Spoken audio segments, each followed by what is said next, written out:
Ta parole est une lampe à mes pieds, une lumière sur mon sentier. Psaume 119, verset 105. La méditation.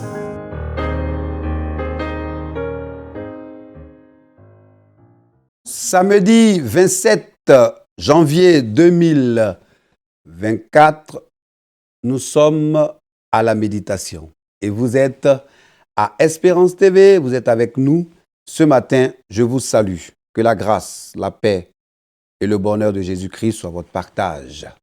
Je suis Laurent Koudou et je vous dis merci d'avoir choisi Espérance TV pour la méditation donc de ce 27 janvier 2024. La Ligue pour la lecture de la Bible nous propose donc à partir de son manuel Le lecteur de la Bible comme passage de méditation Amos 5, donc Amos le chapitre 5 du verset 18 jusqu'au verset 27. Je vais lire donc la parole de Dieu dans la version Louis II. Et je voudrais que nous puissions prier le Seigneur avant la lecture de sa parole. Je te prie, je te bénis, je te rends toute la gloire pour ta parole que nous allons lire. Seigneur, je ne suis qu'un instrument et je voudrais partager avec nos chers téléspectateurs cette portion de ta parole que la Ligue pour la lecture de la Bible nous propose comme texte de méditation. Seigneur, je suis entre tes mains. Fais de moi le canal que tu voudrais que je sois. Béni sois-tu au nom de Jésus-Christ. Amen. Amos, chapitre 5, verset 18 jusqu'au verset 27. Malheur à ceux qui désirent le jour de l'Éternel. Qu'attendez-vous du jour de l'Éternel? Il sera ténèbres et non lumière. Vous serez comme un homme qui fuit devant un lion et que rencontre un ours, qui gagne sa demeure, appuie sa main sur la muraille et que mord un serpent. Le jour de l'Éternel n'est-il pas ténèbres et non lumière? N'est-il pas obscur et sans éclat? Je hais, verset 21, je hais, je méprise vos fêtes. Je ne puis sentir vos assemblées. Quand vous me présentez des holocaustes et des offrandes, je n'y prends aucun plaisir. Et les veaux engraissés que vous sacrifiez en action de grâce, je ne les regarde pas. Éloigne de moi le bruit de tes cantiques. Je n'écoute pas le son de tes luttes. Mais que la droiture soit comme un courant d'eau. Et la justice comme un torrent qui jamais ne tarit. M'avez-vous fait des sacrifices et des offrandes pendant les 40 années du désert, maison d'Israël? Emportez donc la tente de votre roi, le piédestal de vos idoles, l'étoile de votre Dieu que vous vous êtes fabriqué. Et je vous amènerai captifs au-delà de Damas, dit l'Éternel, dont le nom est le Dieu des armées. Alors, je suis un peu triste pour la fin de ce récit. Les questions 2 et les questions 7 sont les questions qui nous aideront dans notre méditation. La question 2, est-ce que ce passage m'apprend quelque chose sur Dieu le Père, Dieu le Fils, Dieu le Saint-Esprit? Et la question 7, quelle vérité Dieu me révèle-t-il? Alors, allons-y un petit peu avec le contexte et quelques observations. Selon le plan de découpage des théologiens, le chapitre 5 du livre d'Amos est appelé le péché de la décadence morale.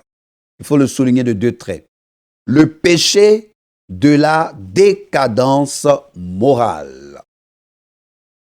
Le peuple compte une période de prospérité encore plus grande que celle qu'il connaît. Je répète, le peuple compte sur une période de prospérité encore plus grande que celle qu'il connaît. Les territoires qui leur appartenaient, donc du temps du roi Salomon, n'ont-ils pas été reconquis? L'Éternel ne va-t-il pas enfin exercer sa vengeance sur les nations qui les ont opprimés? Contrairement à ce qu'ils pensent dans leur aveuglement moral, le jour de l'Éternel ne sera pas un jour de lumière. J'ai envie de dire malheureusement. Ça ne sera pas un jour de gloire splendide. Mais malheureusement, ça sera un jour de ténèbres. Et nous pourrons voir cela au verset 18 et le verset 20. 18 jusqu'au verset 20. Ça sera des jours de ténèbres, de malheur. D'ailleurs, nous commençons même à parler du verset 18, malheur. Malheur. Il se trompe complètement sur la nature du jour de l'Éternel. Le jugement est inévitable. Il faut le souligner. Le jugement est inévitable. Alors, regardez l'image même que le prophète Amos utilise. On échappe au lion. J'ai peur d'un lion. Oh, le lion! Je cours. J'échappe, je veux échapper au lion. Et en lieu et place, je rencontre un ours. Waouh! Regardez les deux images. L'image du lion et puis l'image de l'ours. Et si finalement on réussit à s'enfuir, dès qu'on s'appuie sur une muraille, on se fait mordre par un serpent. En apparence, toutes les conditions sont réunies pour un culte grandiose. On va lire les paroles, les versets 21 et verset 24. Lisons la parole de Dieu, s'il vous plaît. Verset 21. Je hais, je méprise. Deux verbes. Haïr, mépriser. Je hais, je méprise vos fêtes. Je ne puis sentir vos assemblées. Ouh là là, c'est le Seigneur qui parle. Je ne veux même pas sentir vos assemblées. Quand vous me présentez des holocaustes et des offrandes, je n'y prends aucun plaisir. Aïe, aïe. Ça fait mal. C'est-à-dire tous les efforts sont fournis, mais le Seigneur dit qu'il ne prend pas plaisir. Les veaux engraissés que vous sacrifiez en action de grâce, le Seigneur dit, je ne les regarde même pas. Je ne les vois pas. Vous parlez comme ici en Côte d'Ivoire, on va dire, je ne les calcule même pas. C'est même pas mon problème. Éloigne de moi le bruit de tes cantiques. Tu penses que tu chantes des cantiques à l'Éternel. Le Seigneur dit, il faut éloigner ton bruit des cantiques là. Ou les cantiques de ton bruit là. Je ne veux même pas entendre même. Ça me fatigue les oreilles. Je n'écoute pas le son de tes luttes. Maintenant, c'est beaucoup plus la guitare qu'on va dire. Donc, tout ça, ton clavier, ton super clavier que tu joues là, le Seigneur dit, je n'écoute même pas le son de tout ça. Tes accords que tu mets, les diminuer, les renverser, tout ce que tu peux mettre comme accord agrémenté. Tu fais un sus-4, tout ça c'est joli. Mais le Seigneur dit, ton son là, je n'écoute même pas ça. Le cœur étant corrompu, les cérémonies étaient considérées avec mépris par l'Éternel. Puisque le cœur lui-même là, il n'est pas gagné à Dieu. Donc le Seigneur méprise tout cela. À la maison, chez vous, chers téléspectateurs, vous pourrez lire Lévitique 26. On n'aura pas le temps de le faire. Lévitique 27. Lévitique 31. Psaume 51, du verset 18 au verset 19. Psaume 21 jusqu'au verset 21. Quand vous allez lire tout ça, vous allez comprendre. Mais ce culte rendu au veau de Dan et de Béthel n'est qu'un rebondissement de l'idolâtrie pratiquée par le peuple lors de la traversée du désert.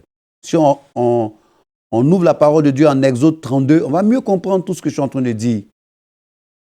Pour ses péchés, le peuple sera transporté au-delà de Damas. Ici, verset 27. Je vous amènerai captifs au-delà de Damas, dit l'Éternel, dont le nom est le Dieu des armées. Devant donc le tribunal juif, Étienne cite les versets 25 et 27 pour démontrer aux principaux du peuple l'ancienneté du péché et leur faire prendre conscience de la gravité de leur péché lorsqu'ils rejettent Jésus-Christ. Et ça, on peut voir ça en Actes des Apôtres, chapitre 7, du verset 42 au verset 43. Donc, comme Étienne, il s'adresse à des Juifs revenus de la déportation, Étienne transpose cette prophétie au royaume de Juda et l'applique à Babylone.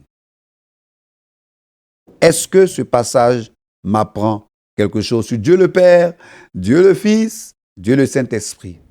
Question 2 du lecteur de la Bible. Nous allons parcourir des versets, bien sûr, en répondant aux questions posées par le lecteur de la Bible. C'est comme ça qu'on fait toujours.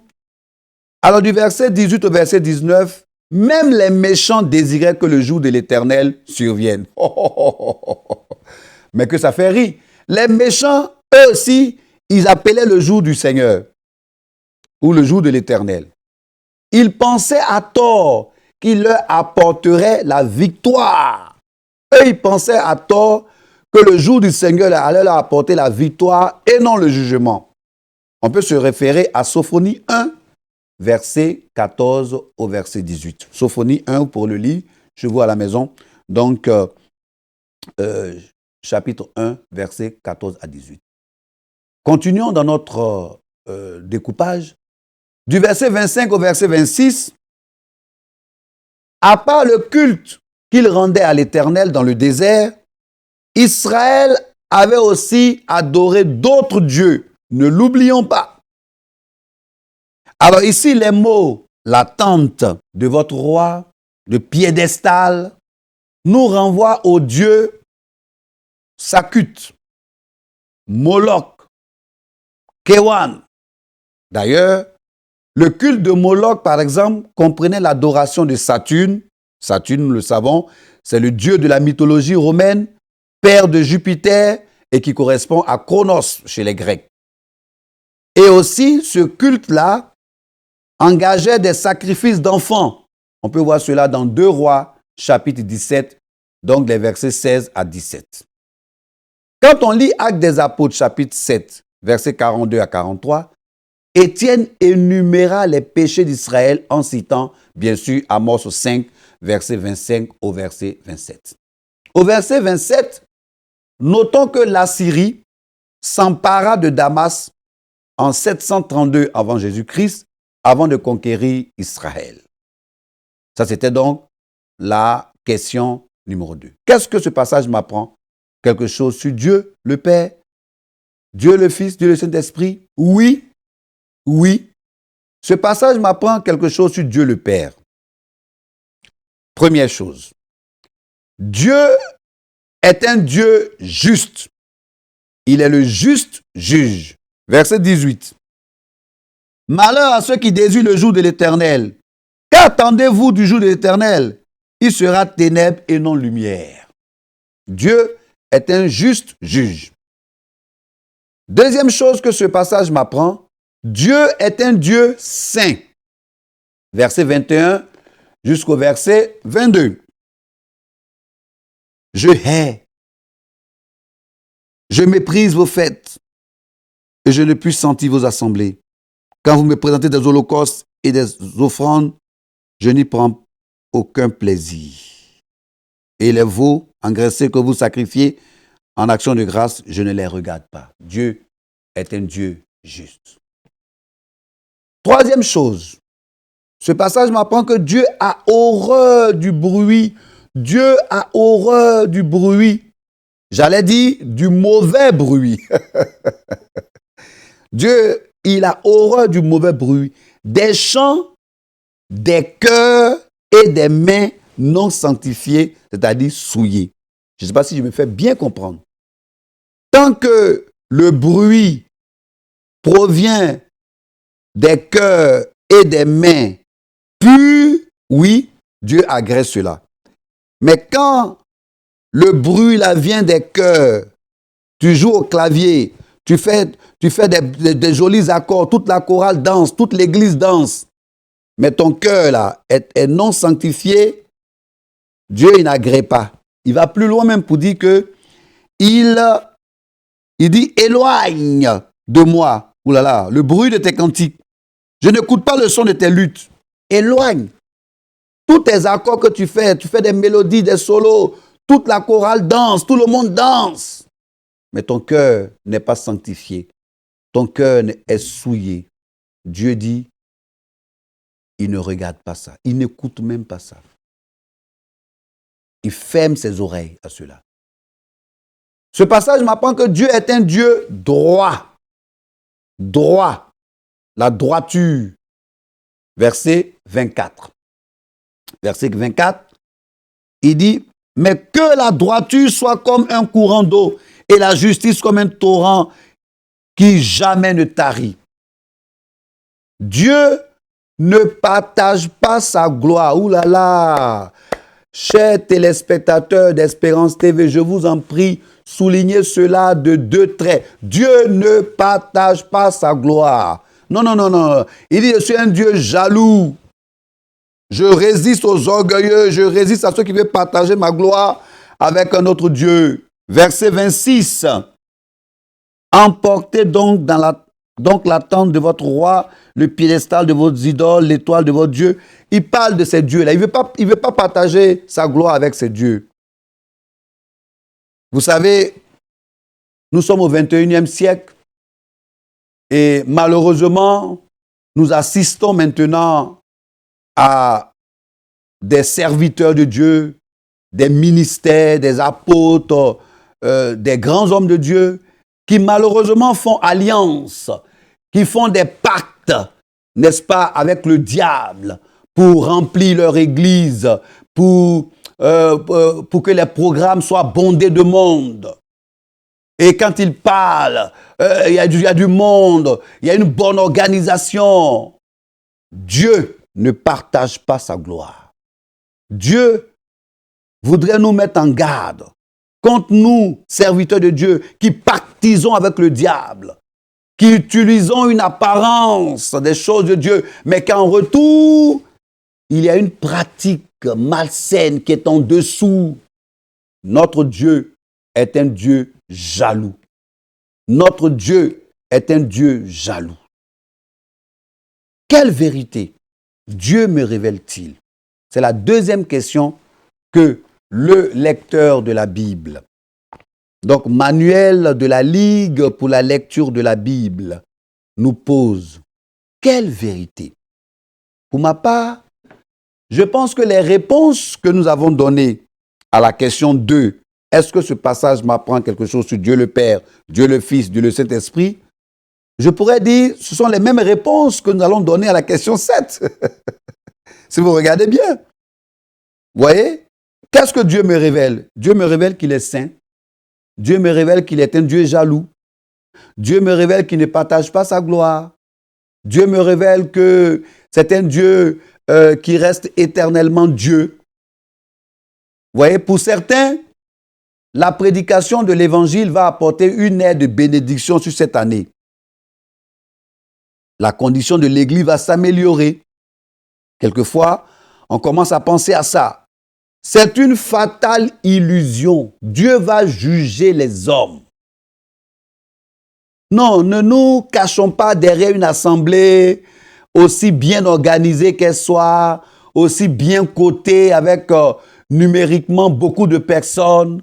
Je m'avais déjà vous dit qu'une assemblée, un regroupement de frères et de sœurs en Christ ne se juge pas au nombre de personnes, à la bonne organisation, mais cela se juge à la qualité, à l'attachement que les fidèles ont avec Jésus-Christ. Seul le sang de Jésus-Christ nous met à l'abri du jugement inévitable, selon ce texte, ce passage que nous venons de lire. Une organisation est une bonne chose, mais est-ce que les cœurs sont gagnés à Jésus? Jésus ne cherche pas des membres, Jésus cherche des disciples. Ce que Dieu veut, c'est votre sanctification, c'est ma sanctification, c'est notre sanctification. Et si on a un verset à retenir, parce que nous allons vers la fin de notre méditation, je voudrais bien retenir les versets 23 et 24. Franchement, ce sont des versets que j'ai beaucoup appréciés et que je pense vont me conduire pour cette journée. Verset 23. Éloigne de moi le bruit de tes cantiques. Je n'écoute pas le son de tes luttes. Verset 24. Mais que la droiture soit comme un courant d'eau et la justice comme un torrent qui jamais ne tarit. Pour ceux qui nous prennent en marche, vous suivez la méditation avec la Ligue pour la lecture de la Bible. Le passage de ce jour est tiré de Amos 5, verset 18 au verset 27. Et les questions auxquelles nous avons répondu étaient les questions 2 et les questions 7 du lecteur de la Bible. Je voudrais prier le Seigneur. Et je voudrais nous recommander à la grâce de Dieu. Le Seigneur dit, nous sommes ses disciples, nous sommes ses enfants. Mais en même temps, il dit, il a horreur du mauvais son, du mauvais bruit. Ce passage, ces versets s'adressent à toi ce matin. S'adresse à toi ce jour du 27 janvier. Si tu es musicien, si tu es musicienne, le Seigneur dit, attention, attention, il ne veut pas de mauvais bruit, que ton cœur soit attaché à lui. J'aime souvent dire, pour les musiciens, vous n'êtes pas des musiciens chrétiens, vous êtes des chrétiens musiciens.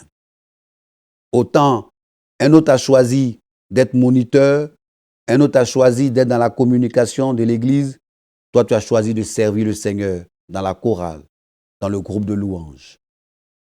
Jésus dit, je n'aime pas le mauvais bruit.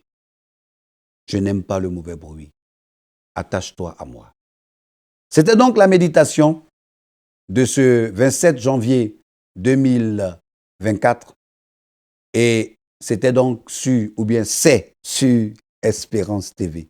Vous le savez, chaque fois que j'ai l'occasion de le dire, l'espérance de la vie, c'est sur Espérance TV. Alors là, c'est une équipe dynamique.